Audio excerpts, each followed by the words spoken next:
Okay, in this series of videos, we're looking at past tests, but not just to go through the answers. You've got the memos for that.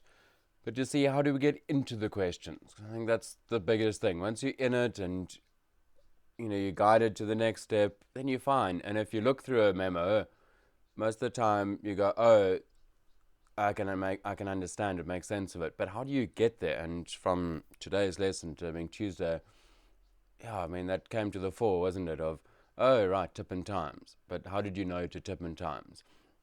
And sometimes you're going to try. Okay, so this is 2019. And let's go through question by question. So this is going to be question 1 that we started looking at today in class. Question 1. Okay, given that 5 sine theta equals 4 and tan theta is crocodile less than 0, with the aid of a sketch and without the use of a calculator, determine each of the following. So without the use of a calculator makes it feel like we're probably going to use our calculator. Well, we're not in this case, but it's there if we need it. Okay, so there's a space for a sketch here. Now, what's it asking? Well, 5 sine theta equals 4. Okay, so we're given that. Now, and tan theta is less than 0. Okay, so for this is this first bit we're given, and the second bit of information, tan theta is less than 0. I mean, what diagram comes to mind where you're seeing which trigonometric ratios are positive and negative where? So which ones are positive? Well, cast comes to mind, I would hope.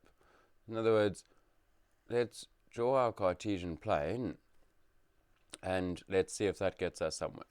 So, not Edpuzzly, pause when you need it, but so far we've said cast is helping us. So tan theta is less than 0.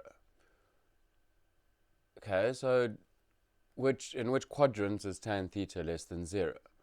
I'm going to just change this up and write that in red because then we can do that. Okay, so in which quadrants are tan theta less than 0? Well, positive, negative, positive, negative.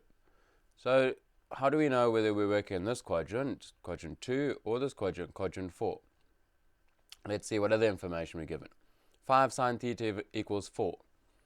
So there's something about sine theta.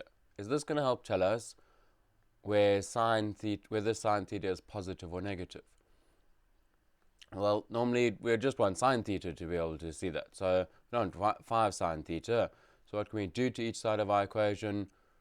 Well, yeah, you're just divided by 4, right? So sine theta is 4 over 5. So now it's quite easy to see. Is sine theta positive or negative? Well, clearly it's positive. So if sine theta is positive, then we could be in this quadrant. But we also could be in this quadrant. So which quadrant has got both of these two things true? Must clearly be over here. So let's draw our arm over here. That means that theta is this angle coming out here. And that's some coordinate. And if we drew this down, made a right angle, then we'd have a radius, the hypotenuse r here. Okay, cool. So let's fill in the bits we know. Sine theta is 4 over 5. What is sine theta again? Was it x, y of r, x over something? Well, there's our triangle. If you remember it as opposite over hypotenuse, and that's going to work, y over r, or if you just remember that it's y over r. So let's just capture that here. Sine theta equals y over r. You don't need to show this. It's enough to show it in the diagram, but I'm showing. So let's make y 4 and r 5. Of course, this could have been 8, 10, but 4, 5. So we just need to work out what that x is. Well, we've got this side length 5. We've got this side length is 4. So this side length must be 3, right? Okay, so it's a Pythagorean triple. Except it's not 3. X, so it's an x value. So x is, negative 3 because it's in the negative direction. Okay, so that's our full diagram. Important bits of the diagram. We've drawn our point in the correct place. We've determined x, y, and r. And wait a second, it wants tan theta. So tan theta, what's tan theta in terms of x, y, and r? It's opposite over adjacent, so y of x. Okay, y of x, or you just remember it's y of x. So this is, well, y we said was 4, x is minus 3, so this is 4 over minus 3. Now,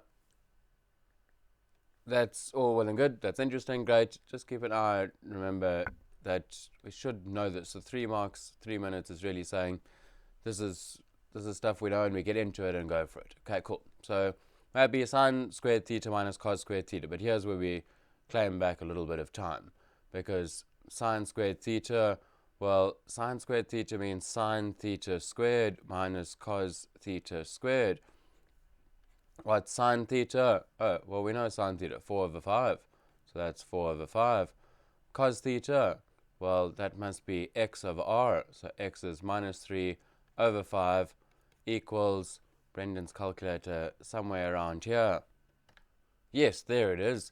Okay, so we can just punch that in, or go 4 squared, that's 16 over 25, minus 9 over 25 equals 7 over 25. I don't know. Maybe that calculator was the better bet.